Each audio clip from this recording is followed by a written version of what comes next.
Good evening. This is Kara Schotter. The topic of this presentation is pharmacy technicians, credentials, and job attainment. We have discussed numerous theories and topics during our Sociology of Higher Education class, including the theories of human capital, credentialing, and signaling. These theories can be connected to numerous jobs. I chose pharmacy technicians because this is my area of expertise. I have been a pharmacy technician for 15 years, and I have taught in the pharmacy technology program at Jefferson Community and Technical College for 6 years. Before diving into the theory, I will discuss the qualifications of a pharmacy technician in the state of Kentucky in relation to the program at Jefferson Community and Technical College. I will then segue into talking about human capital theory, credentialing theory, and signaling theory, and close with some recommendations for pharmacy technicians seeking employment in Kentucky.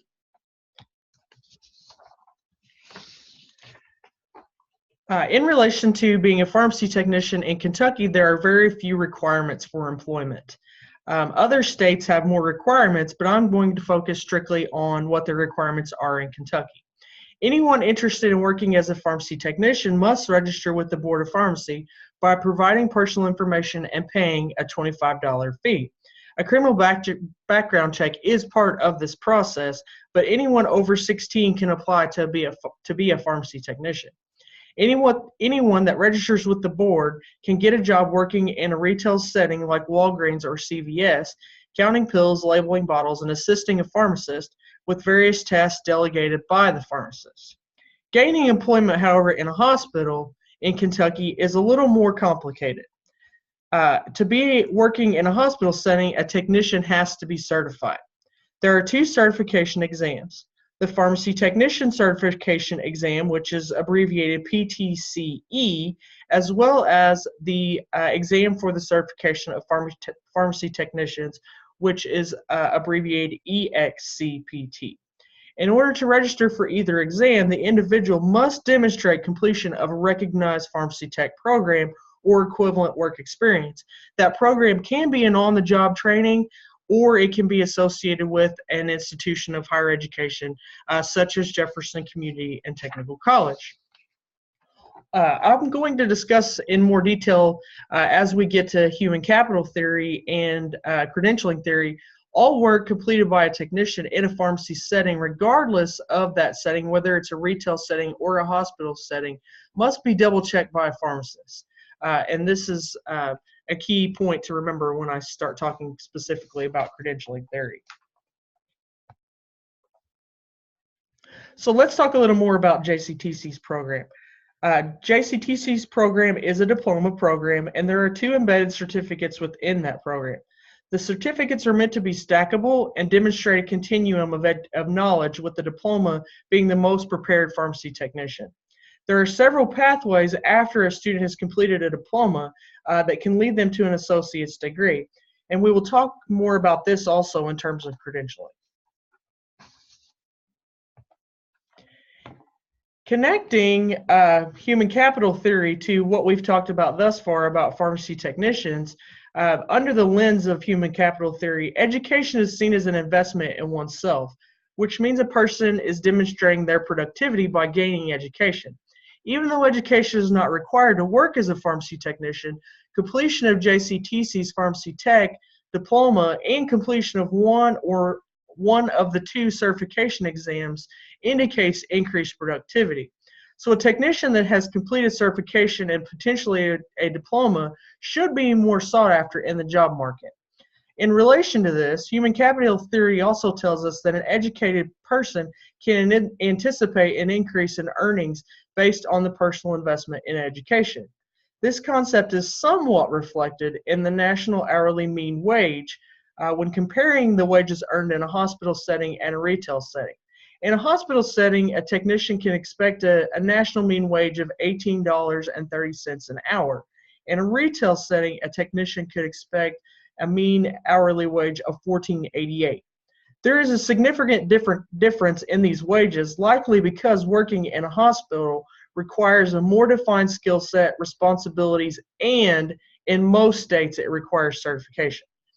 The mean hourly wage in Kentucky, though, is $13.88, and this is regardless of setting. There is not specific information about the mean hourly wage in a hospital versus a retail setting in Kentucky.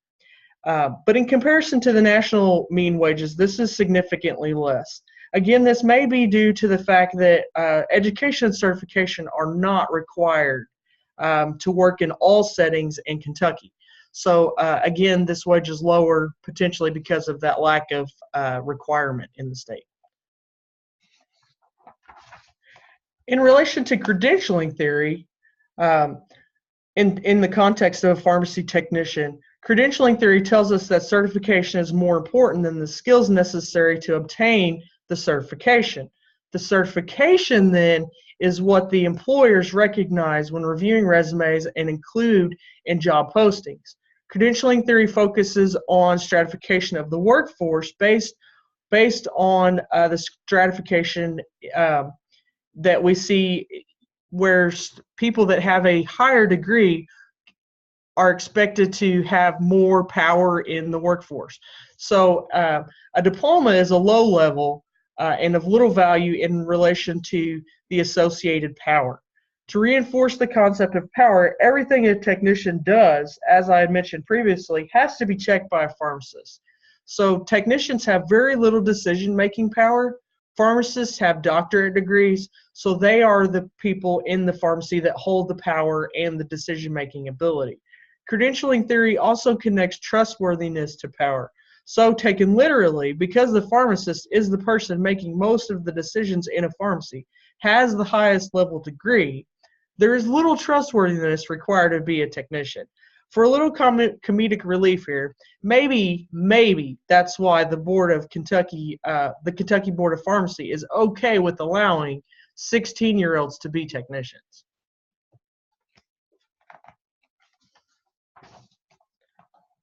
Signaling theory is also connected to credentialing theory and human capital theory.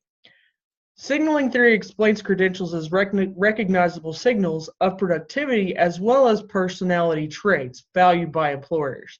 A pharmacy technician diploma may or may not be a recognizable signal because completion of an education program or equivalent work experience is required for the completion of one of the two certification exams, either the PTCE or the EXCPT. This means certification is a more recognizable signal because it is the ultimate goal of a student completing a diploma program, such as that offered at JCTC.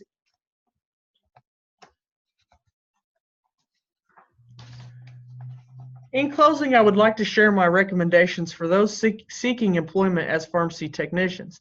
Based on the theories discussed in this presentation, I would recommend completing one of the two certification exams after completing a training program such as that offered at JCTC.